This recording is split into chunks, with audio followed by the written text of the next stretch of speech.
حسد ہے، کسی کو دیکھو پڑھو اس کو برکت کی دعا دو۔ نبی صلی اللہ علیہ وسلم نے سہل بن حنیف رضی اللہ تعالیٰ عنہ جھاڑیوں کے پیچھے ایک چپر میں نہا رہے ہیں، عامر بن ربیعہ جھانکتے ہیں، وہ اسی میں گر کے تڑپنا شروع ہو جاتے ہیں۔ نبی صلی اللہ علیہ وسلم کو ان کا بیٹا اطلاع دیتا ہے کہ یا رسول اللہ میرا باپ نہا رہا تھا، اچانک پتہ نہیں کیا ہوا ہے، وہ تڑپ رہے ہیں۔ آپ نے اس سے پوچھا تیری دانستہ میں کون آیا تھا وہاں؟ عامر بن ربیعہ آئے تھے یا رسول اللہ۔ آپ نے عامر کو بلایا رضی اللہ تعالیٰ، ڈانٹا، کیوں بھائی کو ہلاک کرتے ہو؟ کیوں نہیں تم نے برکت کی دعا دی؟ کیوں نہیں کہا اللہم بارک علیہ؟ کیوں نہیں پڑھا ماشاءاللہ تبارک اللہ؟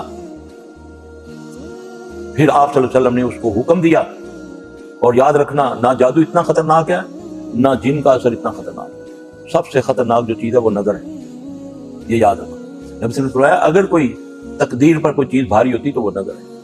جوان اونٹ ہنڈیا میں پک جاتا ہے، میری آدھی امت قبروں میں چلی جاتی ہے نظر کی وجہ سے، اسٹل آج بھی لوگوں ایک دم کچھ ہوتا ہے نظر سے، رات کو اس کو تکلیف ہوتی ہے، صبح تک گردے شردے سب ختم ہوئے۔ اس کا کیا علاج ہے؟ بڑا آسان علاج ہے، بڑا آسان۔ یہ بتایا نا آپ نے، اس کو ڈانٹا عامر بن ربیعہ کو کہ جاؤ اس کو اپنے وضو غسل کا پانی دو، پانی دیا، ٹھیک ہو گیا۔ آپ بھی کر سکتے ہیں، کر کے دیکھیں۔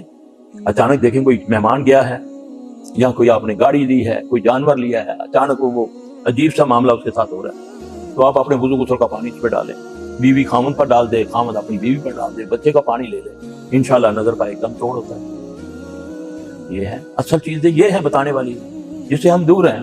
ہم تو لگ گئے تعویذوں میں، داغوں میں، پیروں میں، فقیروں میں، چلوں میں، تو ان میں تو کچھ بھی نہیں ہے۔ اصل طریقہ وہی ہے جو محمد صلی اللہ علیہ وسلم نے بتایا۔ اللہ تعالیٰ مجھے آپ سب کو عمل کی توفیق عطا فرمائے۔